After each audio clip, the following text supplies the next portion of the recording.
Hello, hello, hello, everyone. Very tough topic today. We have a crisis. A silent epidemic is sweeping through our nation, and most of us are just choosing to look away. More than 50% of US adults are now living with prediabetes or diabetes, a ticking time bomb inside our own bodies. But here's the most heartbreaking truth. When we're told that we have this condition, most of us do nothing, absolutely nothing. We make excuses, we negotiate with our health, we pretend the warning signs are not real. But those uncontrolled sugar levels are not just numbers on a page, they are on a direct path to devastation. Blocked arteries in your legs, blocked arteries in your heart. These aren't just medical terms, they're your future, a future filled with premature heart attacks, potential strokes, the horrifying possibility of amputation. Yes, amputation. Well, today we are done with excuses. We are turning fear into empowerment with world renowned diabetes reversal expert Dr. Michael Dansinger. We're going to expose every single lie we tell ourselves and transform them into a battle cry for our health. This isn't just a show, this is your wake up call. Please join us, engage, make sure you post your questions in the comment section and we will get to them. Dr. Michael Danziger, are you ready for a powerful episode? I'm with you 100%, Kim. Okay, where should we start? I mean, you get the diagnosis for diabetes or pre-diabetes, and I think we should start with the pre-diabetes because so many people are told, well, you're on the verge, you're right there, just start eating better. But do you? Do you think that this is real? Do you take action? You make a very important point, Kim. This is the beginning of the year. It's 2025. It's a clean slate for all of us. And many of us make New Year's resolutions that we keep for a day or a week or a month, but not for a full year and not for a full lifetime. And I can see why you are so upset when we think about all the missed opportunities out there. And I see that with prediabetes all the time. And I see it in patients who have full fledged type 2 diabetes that could have been turned around Yeah. early and wasn't. And every once in a while, I'll have a patient who says to me, I wish I had taken better control of my health 10 years ago. Maybe I wouldn't have had this stroke or this heart attack or this, need for insulin shots. And so it's never too late to turn things around. And so no matter where we are on our journey, let's decide right here and now. No more excuses, no more delaying, no more procrastinating. And let's get real and let's make it happen. 2025 can be a great year for all of us. Um, so, those are my opening thoughts today. And no more saying, hey, I'm just a little bit over. I'm just a little bit into the abnormal because Dr. Michael Danzinger, correct me if I'm wrong, but even one sugar molecule that is floating around can end up wreaking havoc on your arteries. It's like nails on a chalkboard. Yeah, I do like to think about blood sugar molecules as having a sharpness to them, scraping the arteries. And um, blood sugar molecules literally do injure the proteins that are in the blood vessels. And so if you think about them as scraping, yes, and the kidneys and the nerves and the eyes are all damaged by high blood sugar levels, but the arteries are as well. And so one of the excuses that we hear is, well, this is I'm in the early stages. I don't feel the pre-diabetes. I don't feel the diabetes. Doesn't really affect, it doesn't cause me any pain or a physical symptom. and then it's out of mind. And if you could feel what it's, if your arteries don't have nerves on the insides, but if you could feel the inflammation that's happening in your arteries, then you would do something to take that pain away. And it's kind of a shame that we can't feel when our arteries are on fire, because then, that would light a fire under all of us to stop the excuses and make it happen. So just because it doesn't hurt today, just because you're not suffering a symptom today, that's not a good excuse for delaying. Yeah, I mean, our bodies are miraculous, and so our arteries in particular, they're pretty hefty, they're pretty resilient, and they are working hard. They work hard, they work hard. You don't feel anything, you don't feel their pain all the way up until the point when heart attack, stroke, and or amputation are imminent. I mean, they work hard to protect you for so long and keep you going, but they can only do so much. They help some people, get into their 70s and if not 80s, without worrying about mitigating those risk factors and eating better and exercising. But I think for most of us, I think that we're starting to see with diabetes becoming such an epidemic sooner rather than later. We have teens that are getting pre-diabetes and type 2 diabetes, which is directly related to diet and a sedentary lifestyle. And those patients, according to Science Direct, are more and more presenting in emergency rooms in advanced stage peripheral artery disease between the age of 18 and 27, meaning they have plaque buildup already in their leg arteries that is leading to debilitating pain and ultimately amputation sooner rather than later. And that's scary. 100%. That is scary. And another excuse that I often hear from patients is, "Oh, my doctor didn't make a big deal about it. It didn't, my doctor didn't seem that alarmed. He said I had prediabetes and I should lose weight, or he said I've got, diabetes and, I and I'm at risk for complications, but the doctor didn't seem that alarmed." Well, that's because the doctor's seeing that day in and day out, and it has done you a disservice by not making a big deal about it. But it's an emergency. When you discover that you have prediabetes or diabetes, the time to act is now. Get on with it. So just because the doctor didn't seem that alarmed, not a good enough excuse. I know with my dad, it was back in 2001 or 2002. I remember that they first told him that he was pre-diabetic. But oh, not to worry about it. They sent him home with a glucose monitor for just a little bit amount of time and said, "Well, you're maintaining that level at the pre-diabetes, so no problem." Fast forward in 2017, he was on the verge of a heart attack. And now it's just a fight every single day with a revolving door of procedures to maintain those vessels open. And now he has to go to the extreme with his diet versus back then, Yeah. if he would have just made the healthier choices and, took everything in moderation, right? Versus eating those heavy sauces and big desserts and lots of pasta and starchy vegetables and all of that stuff. If he would have just taken that to a certain level of moderation, he might not be where he is today. Yes, a lesson we can all learn from. I think I understand part of the reason why people make excuses.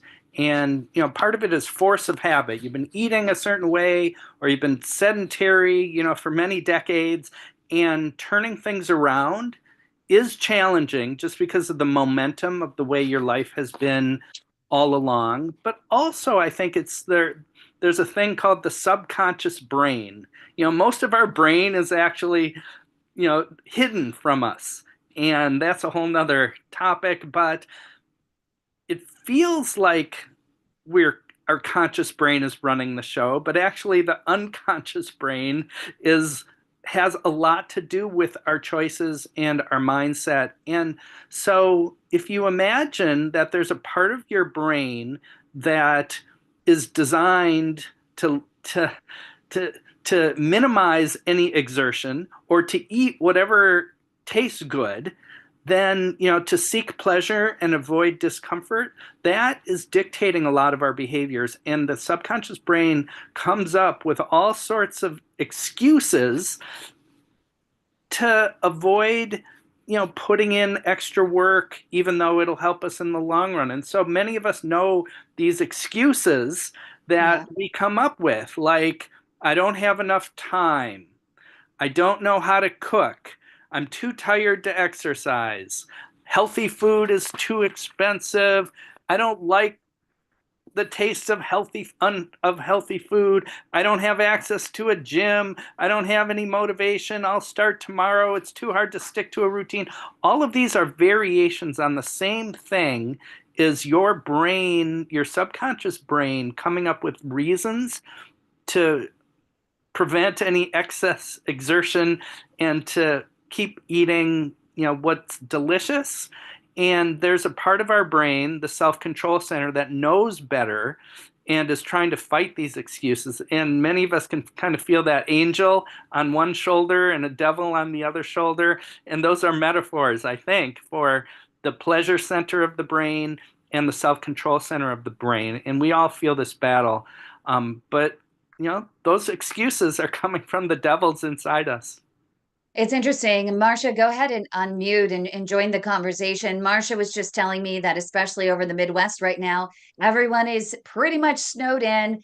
And I've seen many patients who are part of our exercise program that we offer through the Global PAD Association telling me they can't exercise. They can't go outside. So they're stuck indoors. I tell them that they need to just walk inside, move, move, move, make that choice. I know it's boring. Here we have Marcia, who's the perfect example, and she's not filled with excuses. She could be, but she's there and she's moving around. She's exercising, even if it means walking in circles, right, Marcia? I've done that in my garage. I walked in circles, but I have a walking pad now, so that helps. But my question, if I may I ask a question? Yes. Yeah. So I do usually very, very well, but the holidays were a challenge, I must say. But I'm curious, if you burn a lot of energy and exercise a lot, are you also burning a little more sugar? Like, can you stretch your sugar a little more? Oh, yes. Great question. So yeah, when your body, your muscles and your organs, like your liver and your brain, use sugar for fuel. And so when you are exercising, you're burning even more sugar than usual for fuel. The body also burns fat for fuel, but yes, the answer to your question is, and it's a well-known technique for lowering high blood sugar levels is to exercise. So like if, say, I'm having a really good week and burning a lot of calories, does that mean that maybe if I have a little cheat, it's not as damaging to me, being a pre-diabetic? Well, I don't like the idea of rewarding like healthy habits with then it's a break-even situation. So, I'm I'm Well, less damaging. Is it less yes, damaging to me? yes, it's less damaging. Yeah. Okay. So if you eat something that's going to spike your blood sugar and then you sort of offset it with exercise, yes, but the reverse concept, right? The converse is also true, where if you've done something good, exercise, then you can negate it by eating something unhealthy. So it's a double-edged sword. Thank you. And we have Douglas who's here who actually says, when the doctor said don't worry, there's a part of us that still trusts that doctor, especially when they don't make a big deal about it, right? Douglas, you experienced that yourself. I think that's the part that goes both ways with PAD also is that, they have the white coat on, and if he's not worried or panic about it, why should I? if he's telling me not to change anything, if he says just be careful, slow down, exercise, but I was never kind of given instructions on eating, so it was like, okay, whatever. And I'm pre-diabetic, so I just assumed that I really did just assume that what he said was good, and I was good to go. Right. And that's, We've heard that from many patients who yep. later wish that their doctors had made a bigger deal and sounded the alarm. And so, shame on the doctors who are failing to sound the alarm. It's just when they see it every day, they've become used to it. And that's a disservice to patients. I mean, they get used to it, but you would think that they would have a solid speech prepared that literally, and it's not about fear mongering. I'm so tired of hearing fear mongering. You know what? There is a reality that there is stuff that is going to happen if you don't take control. I get it even in our groups. You know, when I actually state the reality of what they can expect, they call me a fear mongerer. And that's not on me. That's on you that you want to hide from the reality of your own decision not to take control of your health, not to exercise, not to eat better, not to take your medicines as prescribed. And Ab- that's what's really frustrating. We Absolutely. gotta we gotta face this head on because this is a real problem. The fact is, eating right and exercising does take work. It does take planning. It takes some willpower. It means being active when you're not feeling like it. But the reason we do it is because we want to avoid all of the potential catastrophes, but also all those positives, right? And so a lot of patients want us to emphasize the positives. What are the reasons that am I going to feel better? And how is this going to help me not just avoid bad complications but make me feel better? And I ask patients to write down or to record in their phone a lot of the reasons why they're going to benefit, both the positives and by avoiding the negatives. And when they feel these excuses bubbling up from their subconscious brain to trick them into not taking the high road, they should get in the habit of looking at the reasons that they've recorded. So that helps remind them what's at stake and why it's worth putting in the work. I would love it to hear if any people out there have faced down their excuses and taken the high road when they didn't, when they were on the fence about it. Yeah, Marcia, do you want to weigh in? Well, my biggest, I didn't actually record it, but I'm scared to death to lose my legs, and my vision. So those are motivating factors, but it's hard. It's hard to stay the course. I've been doing this for 2 years now and completely changed my life. And the holidays got me. I'm going to be honest. Yeah. So now it's time to get back on track. Yeah. In addition to helping you avoid catastrophe, does your life benefit from these efforts? Oh, absolutely. I mean, in spite of the fact that I have PAD and diabetes, I feel better now than I ever have because I'm exercising. I lost weight. Mentally, I mean, it's still a burden that you have these diseases, but when you feel better, your mind is clearer, I think. So, I mean, yeah, it's the worst thing and best thing that's ever happened to me. It's what I tell people. Yeah. And what about you, Douglas? Douglas, you wanted to weigh in. I I absolutely agree with what she just said. It really, even though I hate what I have, but it's also helped change my lifestyle and made it better.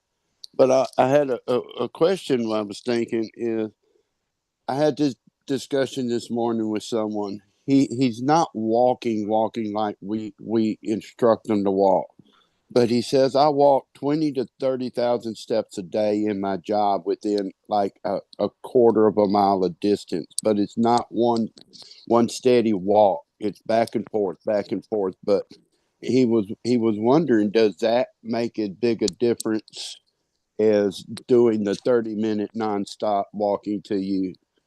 And he was wondering because he says we don't eat properly on the job. He's in a plant, and he says, I get 2 15-minute breaks. I have to eat real quick, and And he so says number it's one, hard to eat I'll address the properly. first part about it when with the walking aspect of it, because I think that's more towards exercise physiotherapy. And we do have Dr. Chris Seenan, who comes on twice a month. He's a physiotherapist from Glasgow, Scotland, and our global walking researcher of the year. And what he typically says, he's on Wednesday mornings, and he typically says, you still got to set aside those 30 minutes. Any exercise is good exercise. Great. You're walking. But if you already have PAD, the only way to improve your symptoms is not just to continue on continuing on in the way you have, which didn't help prevent you from getting where you are. You need to start doing that 30-minute regimented walking program where you're pushing through that claudication and really setting that time aside to push through that claudication in order to improve those symptoms. In terms of diet, I'll leave that to you, Dr. Dansinger. Yeah, some of us say you can't out eat you can't out exercise a bad diet. So no matter how much exercise you do, how much walking you do, if your eating is off track, if you're eating in a way that's damaging your arteries, then that's a problem that needs to be dealt with. Your arteries love the the colorful fruits and vegetables all have healing properties for the arteries. And if you're not eating vegetables, if you're eating refined starch and sugar and animal fat, that's clogging up the arteries. And so all the walking in the world's not going to fix it if your eating is off track. So And I for have this people, question then with the sugar part about that. Pre-diabetic. I'm reading the back of my labels, and I'm told to watch my sodium. My sodium right now is my number one thing I'm paying attention to. But if you get something with low sodium, it has high sugar. If you have something with low sugar, it has high. So how do you find? I'm trouble finding that balance between all of it and getting the stop proper. shop the perimeter. Don't look. If you have to read a label, then it's probably not the right food for you. It's not the best food. So trying to shop in the fresh produce section or in the freezer section where you're able to get, a big bag of vegetables at a lower cost or a big bag of fruit at a lower cost. The fewer ingredients, probably, I would say, Dr. Danzinger, do you agree? The I better. agree. I agree. And when you're actually, what are your best tips? He mentioned that this person that was working in a plant only has 2 15-minute breaks that, he has to eat quickly. Probably doesn't have a lot of time to prepare. I know for me on Sundays, because I'm so strapped for time, I put things aside. I create, a big bowl of salad that I can easily just throw into a quick container with a fork and just take it with me where I go, or I'll pack an egg with an apple or apple and peanut butter or something like that that's pretty quick to eat. Yeah, eating in 15 minutes is not that hard to do when you bring your lunch and it's with you and or easily accessible. And so the key is bring your food with you, and it should be healthy food. And low sodium is not difficult because fruits and vegetables are already low in sodium, and a lot of healthy proteins are low in sodium, especially if you cook them yourself. And so when you're eating foods that have one ingredient rather than processed packaged foods that have a million ingredients, that's how you steer clear of sodium. So bringing your meals can make a big difference. It's possible, an example is a homemade soup. So people can learn to make soup. It doesn't have to have a ton of salt in it. It can be made of vegetables and healthy protein, and it can be in a thermos, and you can drink it down in 3 minutes. And Douglas, you've become a pro at making those soups and your stews in the Instapot. And it might be a great suggestion for whomever you did talk to today to do the same. And then you can fix 3 or 4 different um, thermoses that you can just grab and go. Do it on a Sunday, take an hour, throw those things into a pot. Big bag of frozen vegetables, maybe some potatoes, and some meat if you eat meat, and then press the button on the Instapot for 15 minutes, and then it's done. And then just dump it into those thermoses. Easy breezy. It's just a matter of prioritizing it, right? I mean, again, we're talking about excuses. I don't have time. I also, my other favorite, this one I get all the time, Dr. Dansinger. Oh, I have to cook for my kids and my grandkids. I have a big house full, and so I'm not going to cook a whole bunch of different meals for everybody. And this person doesn't like this, and this person doesn't like this. I know when I was growing up, either I ate what was served or I didn't eat. And I feel like more and more today that parents are training their kids and catering to their kids and their pickiness instead of training them to eat what's right in front of them and what's good for them. I couldn't agree more. With children, it's the parents' responsibility to teach them how to eat right and to exercise. And role modeling is the best way to do that. And so serving a salad with protein might not be a kid's idea of what dinner could be, but they get used to it. And that's how you role model. They might ask for mac and cheese and throw a temper tantrum, and teenagers are especially difficult. But you got to do what you got to do to protect your children from the world of unhealthy food out there. And so, in general, dinner ought to be protein and vegetables, and we'll talk about details of what healthy meals are like in another episode. But the parents are in charge, not the children. Yeah. And my other favorite is I can't afford healthy food. And I know that a lot of the pantries do offer a lot of processed foods, but there are more and more churches, in particular, if you look them up, that do have the offerings of fresh vegetables. And I know a lot of the supermarkets in different areas, if you can find the right ones that do donate, and you can find out where do they donate their stuff that expires that day. But it's about, and what I've found even for myself, it's about sitting down at the beginning of the month and prioritizing my food, making sure that I am prioritizing my funds towards that food versus anything else, and starting there. Because your health, nothing else in your life is going to be as important if you're not alive to enjoy it. So eating right, it needs to be the That's priority. right. It is possible to eat healthily on a budget. There's all sorts of online resources to help people do that. But there's a lot of vegetables out there that are less than $1 or $1.50 per pound. And there's a lot of fruits out there that are less than $1.50 or $2 a pound. And then there's canned beans, canned tuna. There's a lot of healthy foods that are expensive, but those aren't needed. And, with thought and practice and really making an effort, people can eat healthily on a budget. And Douglas has put those resources out there. Douglas, in our book, Food for Thought, we have about 4 or 5 pages dedicated to all the government resources that are available, complete with phone numbers and websites that you and everybody else can use in order to start the process of finding the help that you and others need to eat healthier on a budget. And Marcia, has a question, but I know that you're tight on time here, Dr. Dansinger, with only a few minutes left. But Marcia, go ahead. I was just curious if prediabetes and type 2 is reversible with diet alone or at all, or is it reversible? That's a great question. Is type 2 diabetes reversible? So absolutely 100% yes.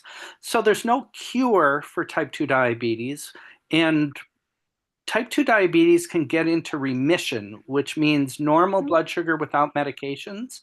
And the majority of patients that I've seen have the capacity, that the biological ability to get into remission if they have weight to lose. And so for most patients, there's a weight that they could achieve that could get their type 2 diabetes into remission. For people who don't have weight to lose, then getting remission is much more challenging, and the goal is still to have a normal blood sugar or nearly normal blood sugar with the least amount of medication needed to do so. And so a thoughtful eating strategy that's a good match for the individual is the best way to reverse it as much as possible. So when I use the term diabetes reversal, to me that means the effort, the act of trying to get as close to remission as possible. Thank you. And what do you think about Becky online has a question about Gatorade and the light Gatorade, Gator Lights. I know you're going to say lemon and water, lemon and water, lemon and water. Is that right? Oh, I'm listening to okay. So yeah, so Gatorade has sugar in it, and that's a problem. And Gatorade has less sugar in it than cola or fruit juice.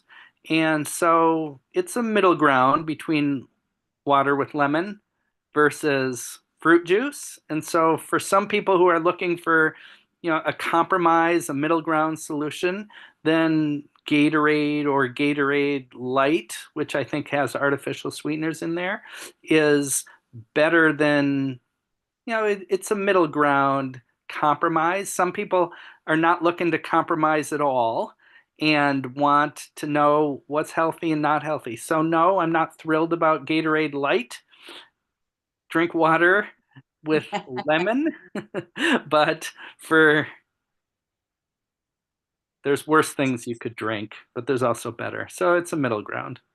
Thank you, Dr. Dansinger. I know we're tight on time here. What are your final thoughts? What should the takeaways be for people who are coming up with every excuse in the world as to why they cannot start the process of preventing and reversing their diabetes today? Well, it's in you, and you have to dig deep, and you have to treat it like your life is at stake. And if someone literally pointed a gun at your head and said, you have to make it happen, no more excuses, you would find a way. And so think of it like that, that your life is at stake. And although it's not going to kill you tomorrow, it could kill you the day after tomorrow. And so just do it. And persist, and it's a life skill. I'm going to sum up with a 2-minute poem, if I may. Yes. Okay, so here's my poem for the day. This one's called "Excuse Me, but No More Excuses." I'm too busy. I need my glasses. I'm too busy. Can't find the time. Between work and life, it's such a climb. The gym is far. My shoes. Healthy foods, too much to pay. I'll stick with fast food, call it a day. I'm just too tired to move my feet. I'll exercise after I eat. I don't know how to cook a thing, and who's got time for the meal prep bling? Veggies, nope, they're not my style. Bring on the chips, they're worth the while. Motivation, that's out the door. It'll come later, oh, never more. But wait, what's this? A change of pace? Excuses gone, I'm in the race. No more saying I'll start tomorrow. I'm taking charge, no need to borrow. Healthy food can taste so sweet, like avocados or roasted beet, leafy greens and vibrant fruit, a healthy meal that's really cute. No more processed junk for me. I'll choose the things that set me free. A salad here, a smoothie there, veggies and nuts, I'm fully aware. It's not about the price or name, it's eating right and feeling sane. So here here I am on track and strong. A healthier me is where I belong. No more whining, no more doubt. Time to rise and work it out.